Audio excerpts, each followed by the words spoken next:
అందరికీ ప్రభువు రక్షకుడైన యేసుక్రీస్తు ప్రభువారి సర్వాధికారంగా నామంలో మీ అందరికీ శుభాభివందన తెలియజేస్తున్నాను. అందరూ బాగున్నారు కదా? ఒక సహోదరి ఫోన్ చేసి ఏమంటుందంటే, అక్క రేట్లు పెరిగిపోతున్నాయంటే కదా అని బాధపడుతుందండి. అంటే ఎవరికి ఉంటుంది ధరలు పెరిగిపోతే బాధ అంటే కనుక ధనవంతులు అన్న వారికి ఇబ్బంది ఉండదు, మిడిల్ క్లాస్ వారికి, తర్వాత పూర్ పీపుల్కి చాలా ఇబ్బందిగా ఉంటుంది కదా. కాబట్టి ఆమె ఆ బాధతో మరి రేట్లు ఈ విధంగా పెరిగిపోతున్నాయంట కదా, ఆ పరిస్థితి ఏంటి అని కొంచెం తన బాధను పంచుకుంటుంది. అంటే తను ఒక చిన్న ఉద్యోగం చేసుకునే ఒక సాధారణమైన స్త్రీ. అయితే ఇంకొక సహోదరి నన్ను ఒక ప్రశ్న అడుగుతుంది. ఏమనంటే, అక్క బయట ఇరాన్ దేశం ఇజ్రాయెల్ దేశం మధ్య యుద్ధం జరుగుతుంది కదా, ఇప్పుడు అమెరికా కూడా జాయిన్ అయింది కదా, యుద్ధం జరుగుతుంది కదా, మరి దీని గురించి బైబిల్లో దేవుడు ఏమైనా చెప్పాడా అని అడిగిందండి. అంటే ఇలా యుద్ధం జరగడం పట్ల దేవుడి చిత్తం ఏమైనా ఉన్నదా, దేవుడి ఉద్దేశం ఏమైనా ఉన్నదా అని అడిగిందండి. అంతే కదా, మనము బయట ఏం జరుగుతున్నా బయట జరిగే ప్రతిదీ కూడా దేవుని సెలవు లేకుండా ఏది కూడా జరగదు అనేది మనం తెలుసుకోవాలండి. ఆయన ఏమన్నాడంటే కనుక, నా సెలవు లేకుండా ఒక్క ఇంట్లో కూడా మీకు నేల రాలేదన్నాడండి. నా సెలవు లేకుండా ఒక్క పిచ్చు కూడా నేల రాలేదన్నాడండి. ఇంకేమనంటే, నా సెలవు లేకుండా ఒకడు ఆహారం తిని బ్రతికి ఉండటం కూడా అసాధ్యం అనండి. నా సెలవు లేకుండా ఒకడు మాట ఇచ్చి నెరవేర్చడం కూడా అసాధ్యం అనండి దేవుడు. అవన్నీ గ్రంథం రాయించి పెట్టాడండి దేవుడు. కాబట్టి బయట ఏదైనా జరుగుతుందంటే మనం ఎక్కడికొచ్చి మనము సమాధానం వెతుక్కోవాలంటే కనుక, ఈ విశ్వాన్ని చేసిన దేవుడు ఆయన మనందరికీ కూడా ఈ బైబిల్ అనే మహాగ్రంథాన్ని మన చేతిలో పెట్టాడండి. కాబట్టి ఈ గ్రంథం దగ్గరకు వచ్చి మనము ఏంటి యుద్ధం జరగడానికి, ఈ బయట జరుగుతున్న పరిస్థితులకి కారణాలు ఏంటి అని మనం తెలుసుకుంటే తప్పకుండా మనకి సమాధానం దొరికింది. యేసుక్రీస్తు ప్రభు వారు ఏమన్నారంటే, నేను లోకమునకు వెలుగు అన్నాడండి ఆయన. నేను ఆలోచించాను, దేవుడు లోకమునకు వెలుగా అంటే మనం దేవుడు లోకానికి వెలుగై ఉన్నాడు, దేవుడు లోకానికి వెలుగై ఉన్నాడు అని అంటామే, కానీ అసలు వెలుగేంటి అనేది మనం ఒకసారి ఆలోచిస్తే, ఒకసారి యెషయా గ్రంథము 60వ అధ్యాయంలో ఒక మాట ఉంటుందండి, చూద్దాము. యెషయా అనే ప్రవక్త ద్వారా 60వ అధ్యాయం 2వ వచనం చూస్తే కనుక, చూడము భూమిని చీకటి కమ్మి ఉన్నది, కటిక చీకటి జనములను కమ్ముచున్నది అన్నాడండి. అంటే దేవుడు ఏమన్నాడు, నీ లోకానికి వెలుగు అన్నాడు ఆయన. ఇక్కడ యెషయా అనే ప్రవక్త ద్వారా దేవుడు ప్రజలకి ఇస్తున్న సమాచారం ఏంటంటే కనుక, చూడు భూమి అంతా కూడా చీకటి కమ్మి ఉంది, చూడు ఆ జనాల మీద కటిక చీకటి కమ్ముతుంది అన్నాడండి ఆయన. అంటే మొత్తం కూడా చీకటిమయమైపోయిందంట, జనముల మీద ఉందంట చీకటి, భూమి అంతా కూడా చీకటి కమ్ముందంట. కానీ దేవుడు వెలుగుగా ఉన్నాడంట. ఎందుకు ఈ చీకటి ఏంటి, ఈ వెలుగేంటి అనేది ఒకసారి మనం ఆలోచిస్తే కనుక, యోహాను గారు రాసిన సువార్త ఉంది కదండి, యోహాను గారు సువార్త రాశారు కదా, అందులో 1వ అధ్యాయంలో ఆయన ఆ వెలుగు ఏంటి అని చెప్తున్నాడు. చూస్తే కనుక యోహాను సువార్త 1వ అధ్యాయము 4వ వచనం ఒకసారి చూస్తే కనుక, ఆయనలో జీవం ఉండెను, ఆ జీవము మనుషులకు వెలుగై ఉండెను. అంటే మనుషులకు దేవుడిచ్చే వెలుగు ఏంటంటే జీవం అంట. జీవము మనుషులకు వెలుగంట. ఇంకా 9వ వచనం చూస్తే కనుక, నిజమైన వెలుగు ఉండెను, అది లోకములోనికి వచ్చు ప్రతి మనుష్యుని వెలిగిస్తుందంట. అంటే ఈ వెలుగు మనకు జీవాన్ని ఇస్తుందంట. ఈ జీవము ఎలా మనకి ఇస్తుందంటే వెలిగిస్తూ మనకు జీవాన్ని ఇస్తుందంట. ప్రతి మనుషుని వెలిగిస్తూ మనిషికి జీవం ఇస్తుందంట.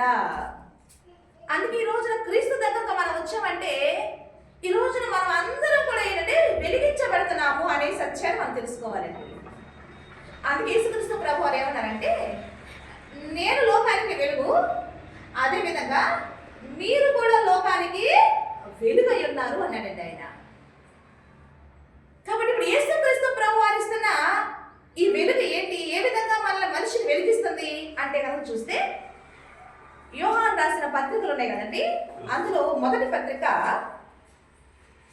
యోహాను రాసిన పత్రికలో మొదటి పత్రిక 5వ అధ్యాయము ఒకసారి 20వ వచనం చూస్తే కనుక, మనము సత్యవంతుడైన వానిని ఎరుగవలనని దేవుని కుమారుడు వచ్చి మనకు వివేకం అనుగ్రహించున్నాడని ఎరుగుదుము అని రాశారండి. అంటే దేవుని కుమారుడు, ఈ దేవుని కుమారుడు ఎవరు? ప్రభు అయిన యేసుక్రీస్తు ప్రభు వారు. ఆయన ఏమన్నాడండి, నేను లోకానికి వెలుగు అన్నాడు ఆయన. అంటే ఆయన వచ్చి మనుష్యుని వెలిగిస్తున్నాడంట. అంటే ఏ విధంగా వెలిగిస్తున్నాడు ఒక మనిషిని అంటే కనుక, మనకి వివేకం అనుగ్రహిస్తున్నాడంట. దేవుని మహిమ కలుగును గాక. ఆయన మనకి ఏమిస్తున్నాడంట?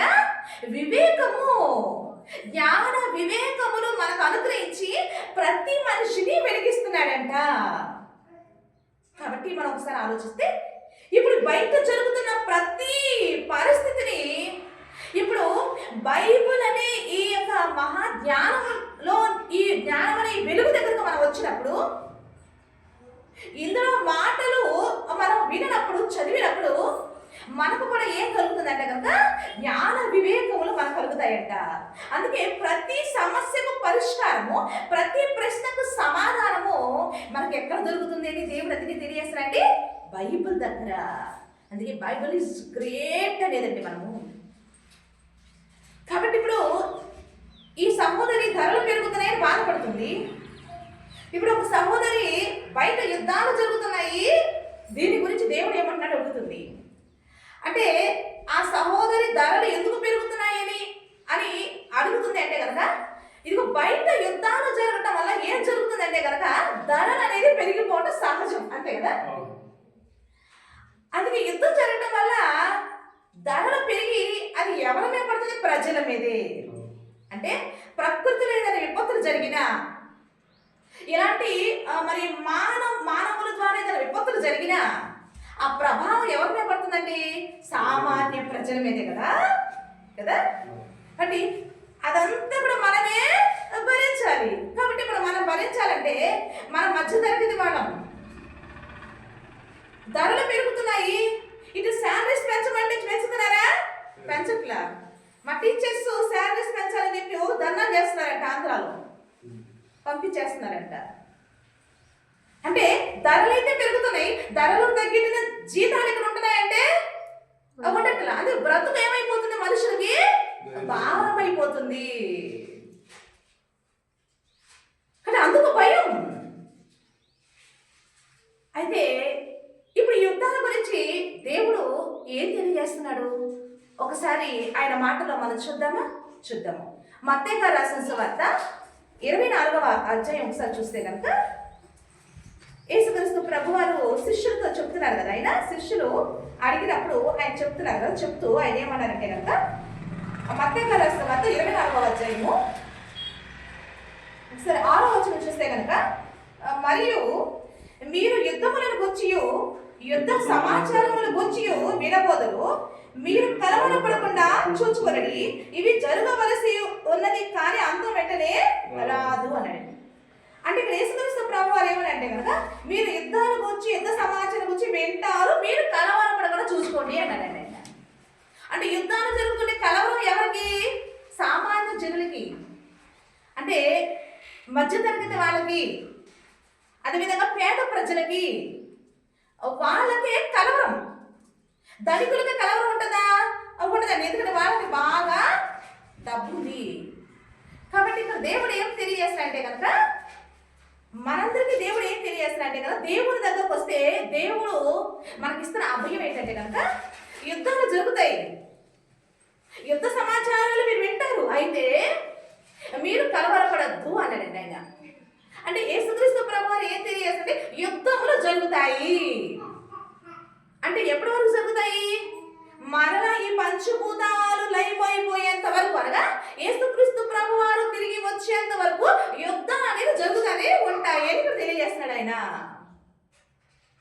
అయితే ఆయన మనకి చెప్తుంది ఏంటంటే కనుక అయితే మీరు కలవరపడమాకండి అన్నాడండి. కలవరపడకుండా మనం ఉంటున్నావా? ఉండట్లా. భయం. ఎందుకంటే మనం న్యూస్లో చూసా, పెట్రోల్ బంకు దగ్గర అంట జనాలు బారులు తీరుతున్నారు. ఎందుకంటే ఫస్ట్ పెంచేది పెట్రోలే కదా. మన దేశంలో పెట్రోల్ తక్కువ కాబట్టి వేరే దేశాల నుంచి మనం చమురుని దిగుమతి చేసుకుంటాం కదా. అందుకని పెట్రోల్ దగ్గర ఎక్కువ ఏం చేస్తారంటే పెట్రోల్ బంక్ దగ్గర ఎక్కువ జామ్ అయిపోతూ ఉంటారు. అంటే ధరలు మొట్టమొదటి ప్రభావం చూపించింది వాటి మీదే. ఆ తర్వాత 1 by 1 అన్నిటి మీద ప్రభావం చూపిస్తుందని మనకు తెలుసు.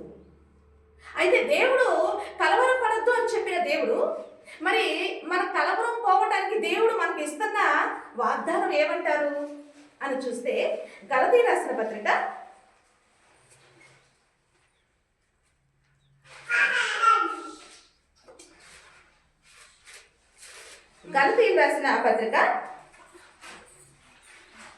3వ అధ్యాయము ఒకసారి 12వ వచనం చూస్తే కనుక, నీతిమంతుడు విశ్వాస మూలముగా జీవించును అనేది. అంటే మనం ఎలా బ్రతుకుతాము? బయట బ్రతకలేని పరిస్థితులు ఉన్నాయి, ధరలు పెరిగిపోతున్నాయి, ఇటు జీతాలు మనకు వెలగట్లా. కానీ దేవుడు మనకి ఇస్తున్న అభయం ఏంటో తెలుసా? నీతిమంతుడు విశ్వాస మూలంగా బ్రతుకును అన్నాడండి ఆయన. కాబట్టి మనం ఇప్పుడు ఈ మాటను బట్టి మనకు ధైర్యం వస్తుందా? అంటే ఈ మాట ద్వారా దేవుడు మనకి ఇస్తున్న అభయం ఏంటంటే, నువ్వు నా యెడల విశ్వాసం ఉంచావా, బయట ఎలాంటి భయంకరమైన పరిస్థితులు ఉన్నప్పటికీ కూడా నేను నిన్ను పోషిస్తానన్నాడు. దేవుడు మహిమ కలుగుగా. సింహం పిల్లలు ఆకలి ఉంటాయేమో కానీ నా పిల్లలు ఆకలి వలనివ్వను. నా పిల్లలకి నేను శ్రేష్టమైన గోధుమలతో వాళ్ళని తృప్తి పరుస్తానన్నాడే మా దేవుడు. కాబట్టి మనకు బయట ఎలాంటి భయంకరమైన పరిస్థితులున్నా దేవుణ్ణి ఆశ్రయించిన ఎవరు కూడా పస్తులు ఉండాల్సిన పని ఉండదు. దేవుణ్ణి ఆశ్రయించిన ఎవరు కూడా ఇబ్బందులు పడాల్సిన అవసరం అయితే ఉండదు. ఎందుకంటే ఆయన మన తండ్రి, ఆయన మనం పోషిస్తాడండి. అదే మన విశ్వాసం, అదే మన ధైర్యం. అయితే ఇప్పుడు మనం ఆలోచిద్దాం. అంటే యుద్ధాల వలన జరగటం వల్ల ఏం జరుగుతుంది? నష్టాలు. అంటే యుద్ధం జరుగుతుందంటే మనకది లాభం అంటారా? కాదండి. ప్రాణ నష్టం, ఆర్థిక నష్టం, వనరుల నష్టం, భూమి నష్టం, అన్ని రకాలుగా యుద్ధం వల్ల నష్టాలే. అంటే పోగొట్టుకోవడమే యుద్ధాలు జరగటం వల్ల. మరైతే అసలు యుద్ధాలు జరగడానికి కారణం ఏంటి? యేసుక్రీస్తు ప్రభువు ఏమన్నారంటే కనుక యుద్ధాలు జరుగుతాయని చెప్పాడండి ఆయన. అసలు యుద్ధాలు జరగడానికి గల కారణాలు ఏంటి అనేది మనం ఆలోచిస్తే కనుక చూడండి, యుద్ధాలు ఎందుకు జరుగుతాయంటే కనుక, ఒకటి సరిహద్దులు సమస్యలతో యుద్ధాలు జరుగుతాయి. 2 భూభాగ విషయంగా కొట్లాటలు, సరిహద్దుల విషయంగా కొట్లాటలు, నీరు విషయంగా కొట్లాటలు, వనరుల ఖనిజాలు. యుద్ధాలు జరగడానికి కారణాలు ఇవే. ఇప్పుడు మనం ఆలోచిస్తే మన భారతదేశంలో ఉన్నాం. మన భారతదేశానికి పాకిస్తాన్కి ఎప్పుడు యుద్ధం ఎందుకు జరుగుతుంటారు? కారణం ఏంటి? కాశ్మీర్ విషయమేగా. ఆ కాశ్మీర్ భూభాగము మన ఇండియాలో ఉండేసరికి ఈ భూమి మాది అని ఆ పాకిస్తానీ వాళ్ళు మన మీదకి యుద్ధం రావడానికి కారణం అదేగా. అంటే సరిహద్దుల గురించి ఆ భూమి విషయం పరంగా యుద్ధాలు అనేది జరిగేది. అదేవిధంగా ఇజ్రాయేల్కి పాలస్తీనా కూడా ఎప్పుడు యుద్ధాలు జరుగుతాయి కదా, అది కూడా జరుగుతుంది. అంటే అక్కడ కూడా ఎందుకు జరుగుతున్నాయి అంటే కనుక, ఆ పాలస్తీనా అంటే ఇజ్రాయెల్ దేశానికి స్వాతంత్రం అంటే వాళ్ళకి ఇష్టం లేదు. మా భూభాగం తీసుకున్నారు ఇజ్రాయేలీలు, అదే జెరూసలేం మీద వీళ్ళ ఆధిపత్యం వెలుగుంది. అది సరిహద్దుల గురించి, ఈ భూభాగాల గురించి యుద్ధాలు. ఇలా మన రష్యాకి ఉక్రెయిన్కి యుద్ధం జరిగింది.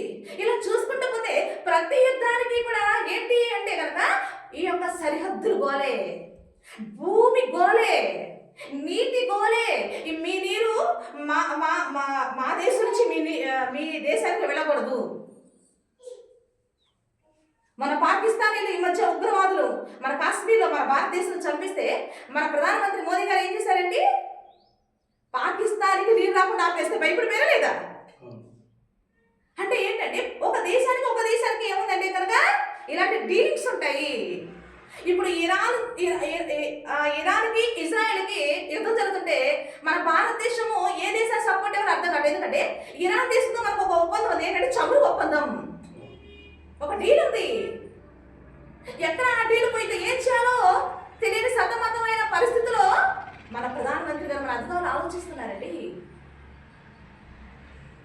అని ఆలోచిస్తే యుద్ధాలు జరగడానికి కారణాలు ఏంటంటే ఇవి. అయితే మన దేశాల్లో యుద్ధాలు జరుగుతున్నాయి, భూభాగం గురించి దేశాలు కొట్టుకుంటే మనం బాధపడుతున్నామే. ఒకసారి ఆలోచించండి, దేశాల్లోనైనా మన ఇళ్లలోనే భూముల గురించి కొట్టుకునే వాళ్ళు ఉన్నారా లేదండి? ఒక ఇంట్లో అన్నదమ్ములే భూముల గురించి కొట్టుకొని చంపేసుకునే అన్నదమ్ములు ఎంతమంది చూస్తున్నామండి? ఒకసారి యేసుక్రీస్తు ప్రభువా దగ్గర కూడా అండి ఒక అతను వచ్చి, ప్రభువా మరి మా అన్నదమ్ములకి పిత్రార్జితం మాకు ఇచ్చారు కాబట్టి మాకు కొంచెం గొడవని నువ్వు వచ్చి నువ్వు మాట్లాడి డీల్ చేయని చెప్తాడండి. అప్పుడు యేసుక్రీస్తు అంటే ఓరి నేనేమన్నా నీకు పంచివ్వడా నేనేమన్నా వచ్చానా అంటాడండి ఆయన. అదేవిధంగా అంటే దేశాల మధ్య కాదు, భూ వివాదాలు, సరిహద్దుల వివాదాలు మన మధ్య ఇవి జరుగుతున్నాయి. అందుకే యేసుక్రీస్తు ప్రభు వారు ఇవి ఎప్పటికీ ఉంటాయి, మీరు ఎప్పుడు యుద్ధ సమాచారాలు వింటూనే ఉంటారని చెప్తారండి ఆయన. అదేవిధంగా రాజులు పరిపాలన చేసేటప్పుడు ఇజ్రాయెల్ రాజు అయిన అహాబు గారి గురించి మనం ఎన్నోసారి అన్నా కదండి. అహాబు రాజుగా ఇజ్రాయెల్ మీద పరిపాలన చేస్తున్నప్పుడు ఈ నాబాతు అని ఒక సామాన్య జనుడు మళ్ళంట ఆయన కూడా ఒక మంచి ద్రాక్ష తోట ఉంది. ఆ ద్రాక్ష తోటని చక్కగా సాగు చేసుకుంటుంటే ఈ యెజెబెలు అహాబు కన్నులు ఆ ద్రాక్ష తోటనే పడ్డాయి. అధికారులు ఉందని రాజుగా. ఇప్పుడు కూడా ఎంతో మంది అధికారులు సామాన్యులు యొక్క నేల మీద వాడి చూపు పడిందంటే ఎంతమంది కబ్జా చేస్తున్నారండి అధికారులు? ఎంతమంది అధికారాన్ని అడ్డం పెట్టుకొని సామాన్యుడి దగ్గర ఉన్న భూముల్ని ఎంతమంది మరి లాక్కుంటున్నారో మనం చూడలేదండి. కాబట్టి ఇది యుద్ధాలు అక్కడే కాదు, మన మధ్య జరుగుతూ ఉన్నాయి. కానీ ఒక సంగతి చెప్పమంటారండి, నువ్వు అధికారాన్ని అడ్డం పెట్టుకొని ఆ భూమిని సంపాదించుకుని అనుకుంటున్నావేమో, కానీ నీకు అంతవరకే తెలుసు. కానీ దేవుడు ఏం చెప్తారని తెలుసా అండి? ఆయన చట్టం ఏం చెప్తుందో తెలుసా అండి? నువ్వు భూమిని సంపాదించుకుంటా అనుకున్నావు, కానే కాదు, నువ్వు తెలుసా పాపాన్ని నువ్వు సంపాదించుకుంటున్నావు అన్నాడు దేవుడు. నువ్వు ఆ విధంగా అన్యాయంగా ఆ విధంగా భూమి నువ్వు తీసుకుంటే నువ్వు సంపాదించుకున్న భూమి కాదు, నువ్వు పాపాన్ని సంపాదించుకొని మూట కట్టుకుంటున్నావు అన్నాడు దేవుడు. కాబట్టి అవన్నీ పండితే ఒక రోజున పాపం పరిపక్వమయ్యి మరణానికి అంటుందంట. అంటే ఆ రోజు నాబోతు యొక్క ద్రాక్ష తోట మీద అహాబు రాజు కన్నులు పడేసరికి భార్యాభర్తలు యెజెబెలు అహాబు ఇద్దరు కలిసి మంచి ప్లానింగ్ చేసి ఆ నాబోతు మీద అబద్ధ సాక్ష్యం చెప్పించి ఆ నాబోతుని చంపించేస్తారండి, భయంకరంగా చంపించేస్తారండి. కానీ దేవుడు ఊరుకున్నాడండి? లేదండి. తర్వాత యెజెబెలు అసలు ఎలాంటి మరణం పొందిందంటే అసలు నాకు తెలిసిన చరిత్రలో యెజెబెలు లాంటి మరణం ఎవరో కూడా పొందలేదో అనుకుంటారండి. అంత భయంకరమైన మరణం. ఆ దేహం ముక్కలైపోయింది, తల ఒక భాగం, చెయ్యి ఒక భాగం, కాలు ఒక భాగంగా ఆ విధంగా దేవాది దేవుడు ఆమెను ఆ విధంగా శిక్షించాడండి. కాబట్టి పాపం ఎప్పటికైనా అది శిక్ష అనుభవించాల్సిందే. పాపం చేసిన ఆ ప్రతిఫలము ప్రతి ఒక్కరు అనుభవించాల్సిందేనండి. కానీ ఈ భూ వివాదాలు, ఈ సరిహద్దుల వివాదాలు, ఈ నీటి వివాదాలు, ఖనిజాలు, ఈ వనరులు అన్నీ దేశాలనే కాదు, మన మధ్య, మన పక్కనున్న మన ఇళ్లలోనే జరుగుతున్నట్టు మనం చూస్తున్నాము. అందుకే యేసుక్రీస్తు ప్రభువారు ఇవి ఎప్పటికీ జరుగుతానే ఉంటాయి అని చెప్తూ, అందుకనేంటి వీటి మీద మీ మనసు పెట్టద్దు, ఒకరి కలిమి విస్తరించుట అది జీవానికి మూలం కాదు అని చెప్పిన సర్వలోకానికి తన స్వార్థ తెలియజేస్తున్నాడండి. ఆలోచిస్తున్నాం మనం బయట జరుగుతున్న ఆ యుద్ధ వాతావరణం గురించి. ఇక్కడ దేవాది దేవుడు మనకి ఏం తెలియజేస్తున్నాడు? ఆయన ఉద్దేశం ఏంటి, ఆయన చిత్తం ఏంటి? ఇవి జరుగుతూ ఉంటాయి. ఇప్పుడు జరగడానికి కారణం ఏంటి కాదు, ఇవి ఎప్పటికీ జరుగుతూనే ఉంటాయి, మరలా ఆయన తిరిగి వచ్చేంత వరకు కూడా జరుగుతూనే ఉంటాయి అని చెప్తున్నాడు. కాబట్టి యుద్ధానికి కారణాలు ఏంటి అంటే కనుక ఆయన చెప్తాడు, ఇలాంటివే భూ వివాదాలు, సరిహద్దులు, నీరు, ఖనిజాలు, ఇలాంటి వాటి గురించి గొడవలే. వీటి గురించే మనుషులు కొట్లాడుకుంటారు అని దేవాది దేవుడు తెలియజేస్తున్నాడండి. ఇదే మాట యాకోబు గారి పత్రికలో అసలు యుద్ధాలు పోరాటాలు ఎందుకు జరుగుతాయని వివరంగా అక్కడ రాశాడు. చూస్తే యాకోబు రాసిన పత్రిక 4వ అధ్యాయము 1వ వచనం చూస్తే కనుక, మీలో యుద్ధములను పోరాటములను దేని నుండి కలుగుచున్నవి? మీ అవయవంలో పోరాడు మీ భోగేచ్ఛ నుండియే కదా అని రాశాడండి. అంటే యుద్ధాలు దేనికి జరుగుతున్నాయంట? నీ అవయవంలో ఉండే భోగేచ్ఛలంట. అంటే నీ అవయవాల్లో ఉండే భోగేచ్ఛలు, అంటే నీ శరీర దురాశలు, నీకు ఆ భూమి మీద మనస్సు, అదిగో ఆ నీటి మీద మనస్సు, ఆ సరే ఎదుటివాడి యొక్క ఆ భూమి మీద నీకు మనస్సు, నీ కన్ను ఆశించడమే భోగేచ్ఛ. అందుకే బైబిల్ మొత్తం కూడా దేవుడు ఏం చెప్పాడు తెలుసా అండి? నీ పొరుగు వాడిని నువ్వు ఆశించొద్దు. ఒకసారి అండి, నిజంగా నీ పొరుగు వాడిని ఆశించొద్దు అని ఈ మాట అందరూ నిజంగా అప్లై చేస్తే ఈ రోజు మనకి యుద్ధాలు జరుగుతాయండి? జరగవు కదా. యుద్ధం అంటే నీది రాకపోవడమే కదా యుద్ధం, నీది ఆశించడమే కదా యుద్ధం. ఇవే కదా బైబిల్ కదా చుట్టూ భోగేచ్ఛని చెప్పి ఈరోజు అధికారాన్ని అడ్డం పెట్టుకుని నువ్వు కబ్జా చేస్తున్నావు చూస్తున్నాం మనం. అంటే బలవంతుడు బలహీనులని వంశించుకోవడం మనం చూస్తున్నాము. ఇది ఈ రోజు అంటే కానే కదండి. ఆదికాండంలో నిమ్రోద్ అంటే పరాక్రమం కలిగిన బలాఢ్యుడా అన్నాడండి ఆయన. కాబట్టి ఇది ఆది నుండి జరుగుతుంది. బలవంతులు బలహీనులు తొక్కి తమ రాజ్యాన్ని స్థాపించుకోవడం ఆది నుండి కూడా జరుగుతూ మనం చూస్తున్నాము. ఇప్పుడు కూడా దేశాల మధ్య, మన కుటుంబాల్లో, సమాజంలో ఎక్కడ చూసినా కానీ ఈ పరిస్థితులు జరుగుతున్నాయి. దేవాది దేవుడు కూడా ఇవి జరుగుతాయని తెలియక ఎప్పుడైతే ఇవన్నీ జరగడానికి, యుద్ధాలు పోరాటాలు జరగడం కారణం ఏంటంటే మీ దేహంలో, మీ అవయవంలో ఉన్న ఆ భోగేచ్ఛలు బట్టి జరుగుతున్నాయి అన్నాడండి ఆయన. మరి దీనికి పరిష్కారం లేదా అంటే? అందుకే దేవుడు ఏమన్నా తెలుసా అండి? ఇవి జరుగుతాయితే నీతిమంతుడి విశ్వాసం మూలంగా బ్రతుకుతాడు. బయట ధరలు పెరుగుతుండొచ్చు, కానీ దేవుని ఆశ్రయించిన మనల్నంట దేవుడంట ఏ పొదువ లేకుండా మనల్ని పోషిస్తాడంట. కాబట్టి ఆ ధైర్యంతో దేవుని ఆశ్రయించిన ప్రతి ఒక్కరు ధైర్యం కలిగి ఉండాలని ఈ మాట తెలియజేస్తున్నామండి. అయితే మనిషి ఈ రోజున వీటి కొరకు కాదు నువ్వు యుద్ధం చేయాల్సింది. నువ్వు భోగేచ్ఛల నిమిత్తం నువ్వు యుద్ధం చేస్తే నీకేం జరుగుతుందో తెలుసా? నీకు నష్టమే. నువ్వు పోయేటప్పుడు ఏమైనా పట్టుకుపోతావండి? ఇప్పుడు భూమి గురించి యుద్ధాలు చేసుకుంటున్నావు, అన్నదమ్ములు కొట్లాడుకుంటున్నారు, దేశాలు కొట్లాడుకుంటున్నాయి సరిహద్దుల గురించి. నేను అడుగుతున్నాను, ఇవన్నీ కూడా రేపు పొద్దున నువ్వు పోయేటప్పుడు నువ్వు కొట్లాడి సంపాదించింది ఇవన్నీ నువ్వు తీసుకెళ్తున్నావా? లేదండి. పెద్ద పెద్ద రాజులే తమ ఎన్నో సామ్రాజ్యాలు కట్టుకొని చూసుకొని అవన్నీ విడిచిపెట్టి వెళ్ళేటప్పటికి ఎంతో మంది చివరాకులు, ఎంతో మంది తమ సాక్ష్యం ఇచ్చినట్టు మనం చూస్తున్నాము. ఇవన్నీ మాతో కూడా ఏమీ రావు అని. అయితే భూమి మీద ప్రతి వ్యక్తి నువ్వు యుద్ధం చేయాల్సింది నీ శరీరంలో ఉన్న భోగేచ్ఛల నిమిత్తం కాదు. నువ్వు యుద్ధం చేయాల్సింది, నువ్వు యుద్ధం చేయాల్సింది దేనికోసమో తెలుసా? హెబ్రీ రాసిన పత్రిక 12వ అధ్యాయము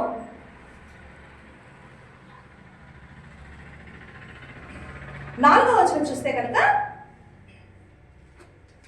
మీరు అలసట పడకయు మీ ప్రాణములు విసుకకయు ఉండునట్లు పాపాత్ములు తనకు వ్యతిరేకముగా చేసిన తిరస్కారం అంతయు ఓర్చుకునిన ఆయనను మీరు తలుచుకోండి. మీరు పాపముతో పోరాడుటలో రక్తము కారునంతగా ఇంకా దానిని మీరు ఎదిరింపలేదు అన్నాడండి. అంటే మీరు యుద్ధం చేయాల్సింది వేటి కొరకు నువ్వు పోరాడాలి, దేని కొరకు నువ్వు పోరాడాలి, దేని కొరకు నువ్వు యుద్ధం చేయాలంటే కనుక ఇలాంటి భోగేచ్ఛలతో, అంటే క్షయమైపోయే వీటి కోసం నువ్వు వెళుతూ నువ్వు వాటి విడిచిపెట్టే వాటి కోసం కొరకు నువ్వు యుద్ధం చేయాల్సింది. దేవుని దగ్గరకు వస్తే దేవుడు మనకేం చెప్తాడని తెలుసా? నువ్వు పాపముతో యుద్ధం చెయ్యి అన్నాడండి. దేవుని మహిమ కలుగును గాక. నువ్వు బ్రతికున్నప్పుడు దేంతో యుద్ధం చేయాలో తెలుసా? నువ్వు దేంతో యుద్ధం చేయాలంటే పాపంతో నువ్వు యుద్ధం చేయాలంట. పాపంతో యుద్ధం ఏంటండి? ఈ రోజున భోగేచ్ఛ నిమిత్తం చేసే యుద్ధాలు ఏంటంటే పాపాన్ని మూట కట్టుకోవడమే. ఈ రోజు నువ్వు చేయాల్సింది తెలుసా? ఆ పాపంతో నువ్వు యుద్ధం చేయాలి అనగా ఆ పాపం అనేది నువ్వు చెయ్యకుండా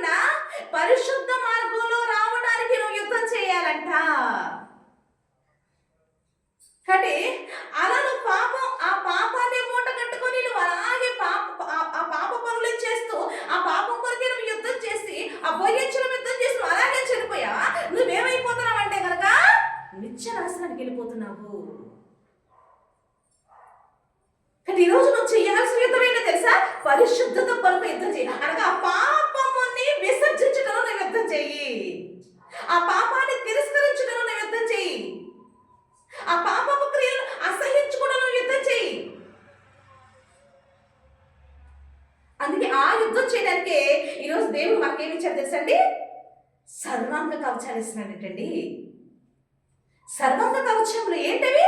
నీతి, జ్ఞానము, పరిశుద్ధత, సువార్త, దేవుని మహాజ్ఞానం, విశ్వాసం, ఇవన్నీ కూడా దేవుడు మనకు అనుగ్రహిస్తున్నాడండి. కాబట్టి ఈ రోజున నువ్వు భోగించల మీద నువ్వు ఎన్ని యుద్ధాలు చేసినా అవి నీకు శూన్యమే. కానీ ఆ పాపము నువ్వు చేయకుండా, ఆ పాపము నీ దగ్గరకు వచ్చి నీతో నీ అవయవాల్ని ప్రేరేపిస్తూ నీతో పాపం చేయించడానికి నేను ప్రేరేపిస్తున్నా, నువ్వు ఆ పాపము నేను చెయ్యను అనే పాపంతో నువ్వు యుద్ధం చేసావా, అది నీకు లాభం. కాబట్టి ఆలోచిద్దామండి. ఈ రోజున యుద్ధాలు జరుగుతున్నాయి, కానీ వాటి కొరకు యుద్ధం, భోగించలేమితో నీ శరీర భోగించలేమితో యుద్ధాలు కాకుండా ఈ రోజున ఆ పాపాన్ని విసర్జించడంలో ప్రతి ఒక్కరు యుద్ధం చేసి దేవుడిచ్చే ఆ యొక్క నీతిమంతులు దేవుడు ఏమిస్తాడండి? జీవం. ఆ జీవాన్ని మీరు సంపాదించుకోవాలని, ఆ జీవాన్ని ఇవ్వడానికి యేసుక్రీస్తు ప్రభు నేను లోకానికి మీరు ఆయనలో జీవము, నేను ఆ జీవమే మనుషులకు వెలుగై ఉండెను. ఈ రోజున ఆ వెలుగు ఇవ్వడానికి ఈ రోజున దేవాది దేవుడు కిందకి భూలోకానికి దిగవచ్చు, ఆ మహిమలోకాన్ని విడిచిపెట్టి ఈ భూలోకానికి దిగొచ్చి ఈ వెలుగు మీకు ఇవ్వటానికి, ఇదిగో మీకు ఈ వివేకం అనుగ్రహించడానికి ఈ రోజున సువార్త ద్వారా మన దగ్గరికి వస్తున్నాడు దేవుడు. కాబట్టి ఈ రోజున మనమందరం కూడా ఆ వెలుగు, ఆ జీవం అనే వెలుగును మనం కూడా సంపాదించుకొని, ఆ పాపంతో యుద్ధం చేసి పరిశుద్ధతను మనం సంపాదించుకొని నీతిమంతులుగా తీర్చబడి ఆ మహిమలోకం అనే ఆ పరలోకం అనే మోక్షాన్ని సంపాదించుకుందామా? అలాంటి కృప దేవుడు మీకు అనుగ్రహించాలని కోరుకుంటూ ఈ మాటలు మీకు తెలియజేస్తున్న దేవుని మహిమ కలుగును గాక. ఆమేన్.